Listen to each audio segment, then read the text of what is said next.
توجہ رہے آپ حضرات کی، اللہ کے پیاروں کی دشمنی کر کے، اللہ کے ان چاہنے والوں کی جنہوں نے اپنا سب کچھ، اور میں ایک جگہ پہ یہ بیان کر چکا ہوں کہ وہ دنیا میں آئی اس حساب سے تھے کہ اے معبود ہم دنیا میں وہی کچھ کریں گے جو تو چاہے گا، توجہ، اور آخرت میں تو وہی کرے گا جو ہم چاہیں گے، اور یہی ترجمہ ہے ما تشاءون الا ان یشاء اللہ، تم صرف وہ چاہتے ہو جو اللہ چاہتا ہے۔ آئیے آج بھی آپ باب اہل بیت پہ آئیے، دروازہ اہل بیت پہ آئیے، آپ کو مل جائے گا جنت ہی کا راستہ۔ آل عباس صاحب کا وہ ہے ایک شعر جسے میں نثری کی صورت میں پیش کرتا ہوں، جو بزم عزائے سید الشہداء میں آتے ہیں، بظاہر وہ امام بارگاہ میں آ رہے ہوتے ہیں مگر اصل میں وہ جنت کی طرف۔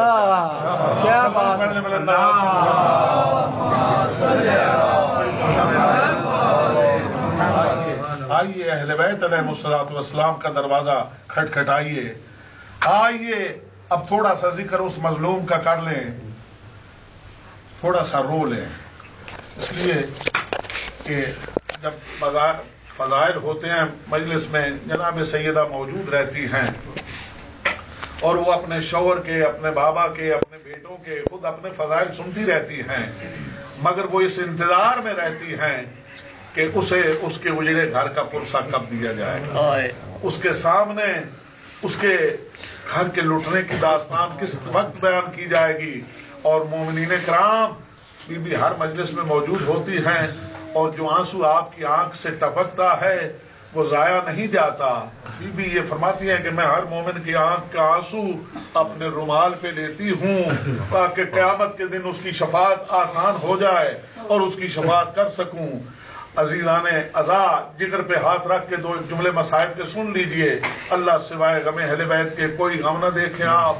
لوگ کہتے ہیں اور بھی دنیا پہ بڑے مصائب آئے، بڑی مصیبتیں آئیں، میں کہتا ہوں انبیاء پہ بھی مصیبتیں آئیں، نبی مظلوم کیے گئے، وطن سے بے وطن کیے گئے، آرے کے ساتھ چیر ڈالے گئے، شہید کیے گئے، پتھروں کے نیچے دفن تک کر دیے گئے، مگر آپ پوری تاریخ انبیاء پڑھیں، آپ کو کوئی ایک نبی ایسا نظر نہیں آئے گا جس کی 4 سال کی بچی کو تمانچے لگے، کوئی پیغمبر آپ کو ایسا نہیں ملے گا جس کی 4 سال کی بچی کو تمانچے لگے ہو، کوئی پیغمبر آپ کو ایسا نہیں ملے گا جس کے 6 مہینے کے بچے کو تیر ظلم سے شہید کیا گیا ہو۔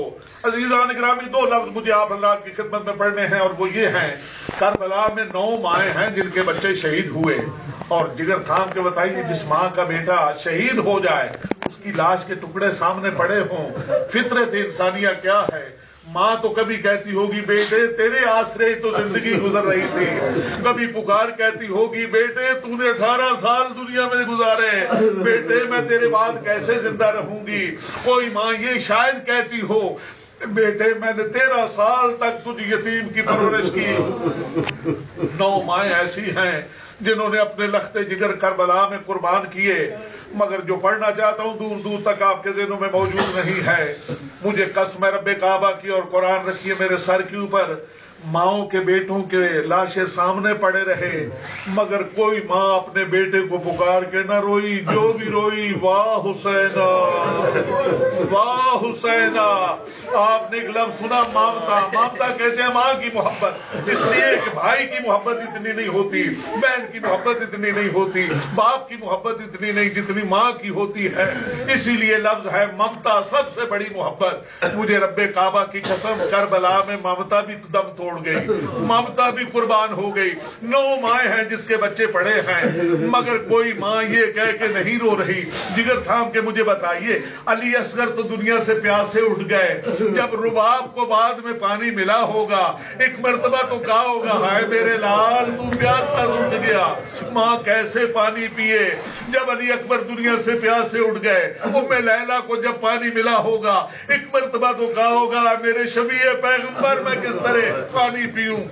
2 معصوم ایسے ہیں، بڑی توجہ ہے آپ حضرات کی، جن کی شہادت کا ذکر جہاں بھی کیا دل جو تھے وہ پھٹ گئے. پہاڑ برداشت نہ کر سکے, کوئی جگر برداشت نہ کر سکے. ارے آپ تو آپ کے کان آدیاں سے سنتے رہتے ہیں. خدا گواہ کسی غیر مسلم کے سامنے جا کے بیان کیجئے اور جا کے بتائیے کہ بچہ تھا کل 6 مہینے کا اور 3 دنوں کا پیاسا تھا. اس کا باپ لے کے دشمنوں کے پاس گیا, اس کے منہ میں چند قطرے پانی کے ٹپکا دو, مگر لوگوں نے پانی نہیں پلایا. یہاں تک تو شاید سنتا رہے, مگر جب آپ کہیں گے پانی نہیں دیا بلکہ تیر مار کے بچے کی گردن کو چھید دیا اور بچہ باپ کے ہاتھوں میں منقلب ہو گیا. کوئی غیر مسلم بھی ہو تو تڑپ جائے گا, ہائے ہائے ایسے ظالم تھے. 6 مہینے کے بچے کو پانی نہیں دیا, اسے تیر سے شہید کر دیا, بچہ باپ کے ہاتھوں میں تڑپ گیا. اور دوسرا واقعہ جو ہے واقعات کربلا میں, وہ ہے 4 سال کی بچی تھی اور یتیم بھی تھی. وہ کسی کا کوئی نقصان نہ کر رہی تھی, اپنے بابا کو رو رہی تھی. اس کا رونا بھی برداشت نہ ہو سکا. لکھا ہے اتنی بلند آواز سے روئی, آج تمام قیدی ساتھی بھی رونے لگ گئے. اور بیویوں کے اس بلند گریے نے دمشق کے شہر میں بھی زلزلہ برپا کر دیا. یزید اپنے بستر سے اٹھا, کہا کیا معاملہ ہے, کوئی قید خانے میں مر گیا؟ کہا نہیں, مرا نہیں ہے. ایک بچی نے خواب میں اپنے بابا کو دیکھا. آپ سنیں گے کیا انتظام کیا یتیم کو چپ کرانے کا. لکھا ہے بابا کا سر ایک تشتری میں رکھ کے رومال سے ڈھانپ کے قید خانے میں بھیجا گیا. ارے یتیم کو چپ کرانے کا کیا انتظام کیا گیا؟ امام کا سر ایک تھالی میں ہے, رومال سے ڈھکا ہوا ہے. قید خانے کا بھاری کمل کھلا اور زرد روشنی قید خانے میں پھیلی. ظالم نے لا کے وہ تش سامنے رکھ دیا.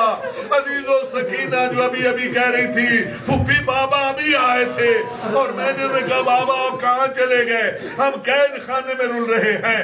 عزیزوں یہ کہا, جب بابا کا سر سامنے دیکھا رومال ہٹایا, ہائے بابا کہہ کے بابا کے سر سے لپٹ گئی.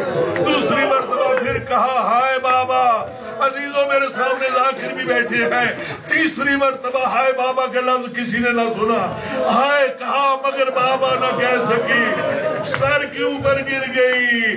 جناب زینب نے جو جھک کے دیکھا, اپنا ہاتھ بلند کر کے کہہ رہی تھی بیویو سکینہ مر گئی. انا للہ و انا الیہ راجعون. عزیزو یہ 2 غم ایسے ہیں جنہیں پہاڑ برداشت نہیں کر سکتے. یہ 2 غم ایسے ہیں جنہیں کوئی دل برداشت نہیں کر سکتا. مگر ہائے میں کیسے پڑھوں؟ علی اصغر کا غم, سکینہ بنت الحسین کا غم. مگر کیا کروں, ان دونوں بچوں کی ماں ایک ہے.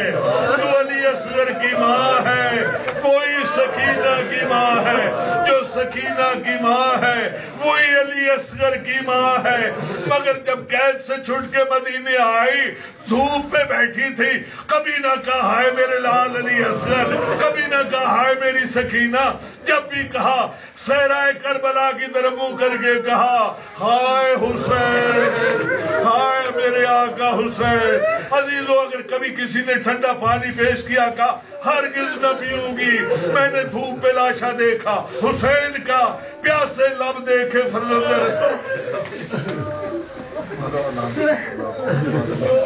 بسائی اور ایام القلم الہی بیتمان آجاؤ وبحق من دعاك في البر والبحر تفضل على فقراء المؤمنين والمؤمنات بالغنى والسرور وعلى مرضى المؤمنين والمؤمنات بالشفاء والصحة وعلى أحياء المؤمنين والمؤمنات باللطف والكرم وعلى أموات المؤمنين والمؤمنات بالغفرة والرحمة وعلى غرباء المؤمنين والمؤمنات برد الله عنهم صالمين غالبين بحق النبي وعترة الطيبين الطاهرين المعصومين.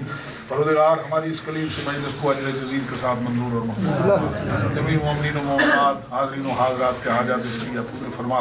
ہمارے بیماروں کو صحت اور شفا عطا فرما. پروردگار بحق محمد و آل محمد, تو پہلے محمد و آل محمد, لجائے محمد و آل محمد, شاعر اہل بیت جناب عاشور کاظمی جو تیرے دربار میں پہنچ چکا ہے. پروردگار بحق محمد و آل محمد ان مرحوم کے درجات بلند فرما، ہمارے معصومین میں جگہ عطا فرما، عثمان خان کو صبر جمیل اور اجر عظیم عطا فرما۔ پروردگار بے حق محمد وآل محمد، یہ چھوٹے چھوٹے بچے تیری امانتیں ہیں، تیرے تحفے جو تو نے ہمیں اولاد کی صورت میں عطا کیے، پروردگار اس ملک کے زہریلے اثرات سے انہیں محفوظ فرما، مسموم ہواؤں کے اثرات سے انہیں محفوظ فرما، زیور علم و عمل سے آراستہ اور پیراستہ فرما، ہماری بچیوں کو عفت و حیا عطا فرما۔ پروردگار بے حق محمد وآل محمد، ہماری انجمنوں، ہمارے اداروں، ہمارے مسجدوں، امام باڑوں، ہمارے علماء، ہمارے شعراء، ہمارے خطبہ، ہمارے نوا خان، ہمارے باطنی، پروردگار بے حق محمد وآل محمد سب کی توفیقات میں اضافہ فرما، ہماری دعاؤں کو مقبول اور مستجاب فرما، ہمارے گناہوں اور خطاؤں کو معاف فرما۔ ملت اسلامیہ اس وقت پریشانی کا شکار ہے پوری دنیا میں، پروردگار بے حق محمد وآل محمد حقیقی رہنما ملت اسلامیہ، امام زمانہ، قائم آل محمد کے ظہور میں تعجیل فرما۔ تمام مرحوم مومنین کے لیے بالعموم اور جناب عاشور کاظمی صاحب مرحوم کے لیے بالخصوص 1 مرتبہ سورہ فاتحہ اور 3 مرتبہ سورہ توحید۔ بسم اللہ الرحمن الرحیم۔